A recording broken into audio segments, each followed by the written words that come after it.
Ann Curtis, hindi bibitawan ng Showtime.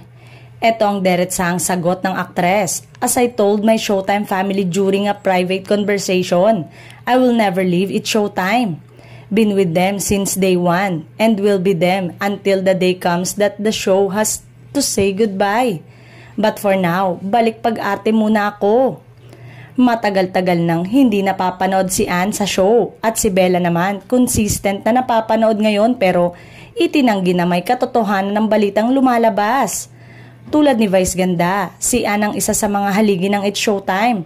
Kaya magiging malaking kawalan kung magbababo si Ann. Ang totoo, bukod sa kanyang action film na By Bust, hirap din umano ang production na makumpleto ang buong cast. Dahil dito, nang makahanap ng schedule talagang tinodo na. Nandyan pa ang pagbabalik teleserye niya sa Netflix original na It's Okay to Not Be Okay.